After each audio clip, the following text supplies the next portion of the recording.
क्योंकि आजकल एक और भी केस चल रहा है, सुप्रीम कोर्ट में भी केस चल रहा है अरशद शरीफ के मर्डर का, और उसमें जो फैक्ट फाइंडिंग कमेटी की जो रिपोर्ट है, उस रिपोर्ट का जो पेज नंबर 77 है, उसके मुताबिक कीनिया में जो अरशद शरीफ साहब का जो सामान मिला है, एक यूएसबी मिली है, तो उसमें से जो कुछ मटेरियल है जो अरशद शरीफ साहब इन्वेस्टिगेशन कर रहे थे जुल्फ़ी बुखारी साहब के बारे में और उनके असासों के बारे में, और इसकी भी एक बैकग्राउंड है, मैं आपको बताना चाहता हूँ।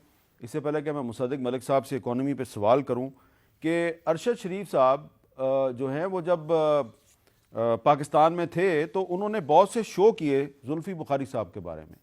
एक शो में उन्होंने क्या कहा, इसके बारे में सुनिए ज़रा। मार्च 2018 में वजीर आजम के special assistant to the prime minister Zulfi Bukhari, उनके खिलाफ नैब ने तहकीकात की। असासा जात, beyond known sources of income, offshore companies भी हैं उनकी, कुछ माल्टा से पैसे गए थे, उस कंपनी से उन्होंने रिजाइन कर दिया। दो और कंपनी थी जिन पर सवालात नैब तहकीकात करी थी, वहां से भी रिजाइन कर दिया।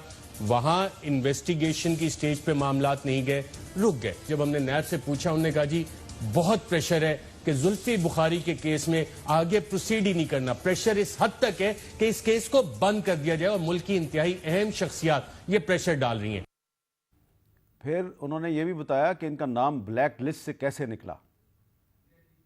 जुल्फिकार बुखारी ये कहता है जी मैं बरतानवी शहरी हूं, नैब के कवानीन मुझ पर एप्लीकेबल नहीं, लेकिन असर और रसूख इतना कि मोस्ट इमीडिएट नोटिफिकेशन निकल के ब्लैक लिस्ट से लाडले का नाम निकल जाता है। कौन लोग हैं ये? क्या ये उस माफिया का हिस्सा है जो पाकिस्तान में अरसा दराज से पाकिस्तान की लीडरशिप को बाहर से बैठ के हाईजैक करता है?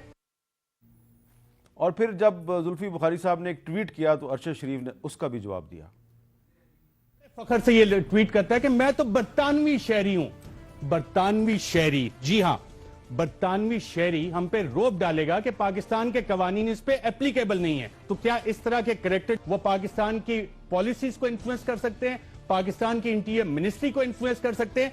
ये मोस्ट इमीडिएट का नोटिफिकेशन निकालने में किस किस ने कॉल की, और जुल्फिकार बुखारी है कौन सा ये करेक्टर? कितनी ऑफशोर कंपनीज हैं इसकी? नैब ने 15 ऑफशोर कंपनीज के हवाले से इसकी इन्वेस्टिगेशन खोली हुई है। 3 अदद इसको नोटिस हुए। तो ये जुल्फी बुखारी की कहानी अरशद शरीफ की जुबानी, लेकिन डिटेल में नहीं जाते। सिर्फ इतना कहना है कि अगर जुल्फी बुखारी साहब अपना मौक़िफ़ देना चाहते हैं तो ये फोरम हाजिर है।